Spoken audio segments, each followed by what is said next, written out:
Comedy ഇഷ്ടമല്ലാത്തവർ ചുരുക്കമായിരിക്കും. അത് സ്ത്രീകൾ comedy കൈകാര്യം ചെയ്യുന്നത് വളരെ വിരളവും. എന്നാൽ അങ്ങനെ ചിന്തിച്ചിരുന്ന കാലത്ത് പോലും കോമഡി അനായാസം കൈകാര്യം ചെയ്ത മലയാളികളെ പൊട്ടിച്ചിരിപ്പിച്ച നടിയാണ് ഉർവശി. കഥാപാത്രം ഏതുതന്നെ ആയിക്കോട്ടെ അത് ഉർവശിയുടെ കയ്യിൽ എന്നും ഭദ്രമാണ്. അതുകൊണ്ട് തന്നെയാണ് ലേഡി സൂപ്പർ സ്റ്റാർ എന്ന ഉർവശിയെ ആരാധകർ വിശേഷിപ്പിക്കുന്നത്. ഇപ്പോഴിതാ നടിയും അവതാരികയുമായ മീനാക്ഷിയെക്കുറിച്ച് ഉർവശി പറഞ്ഞ കാര്യങ്ങളാണ് ശ്രദ്ധേയമാകുന്നത്. കോമഡി കഥാപാത്രങ്ങൾ ധൈര്യമായി ഏൽപ്പിക്കാൻ സാധിക്കുന്ന കഴിവുള്ള കുട്ടിയാണ് മീനാക്ഷി എന്നാണ് ഉർവശി പറയുന്നത്.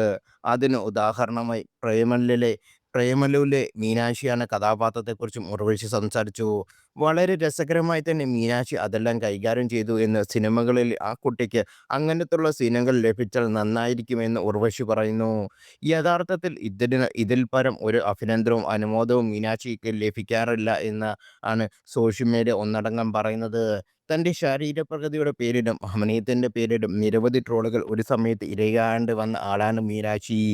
ഗിരീഷ് ഏടി സംവിധാനം ചെയ്ത് ഏറെ ആഘോഷിക്കപ്പെട്ട ചിത്രമായിരുന്നു പ്രേമലു. അതിൽ വണ്ടർലസ് എന്ന ഒരു കഥാപാത്രമായിട്ടാണ് മീനാക്ഷി രവീന്ദ്രൻ പ്രേക്ഷകർക്ക് മുന്നിലെത്തിയത്. എന്നാൽ ഒരു വിഭാഗത്തിന് മീനാക്ഷിയുടെ അതിലെ പ്രകടനത്തിന് ഇഷ്ടമായില്ലെങ്കിലും മറ്റു ചില വിഭാഗത്തിന് അത് വെറുപ്പിക്കലായിട്ടാണ് തോന്നിയത്. അതിൻ്റെ പേരിൽ വലിയ രീതിയിലുള്ള ട്രോളുകളും വിമർശനങ്ങളുമാണ് നടി നേരിടേണ്ടി വന്നത്. കൂടാതെ പല വേദികളും എത്തുമ്പോൾ മീനാക്ഷി ധരിക്കുന്ന വസ്ത്രങ്ങളുടെയും ആളുകൾ വലിയ രീതിയിൽ വിമർശിക്കാറുണ്ട്. ബോഡി ഷേമിംഗ് തെറ്റാണെന്ന് പറയുന്ന ഈ നാട്ടിലുള്ള ആളുകൾ തന്നെയാണ് മീനാക്ഷി ഒരു സമയത്ത് വലിയ രീതിയിലുള്ള ബോഡി ഷേമിംഗ് ഒക്കെ ഇരയായിട്ടുണ്ടെന്ന് പറയുന്നത്.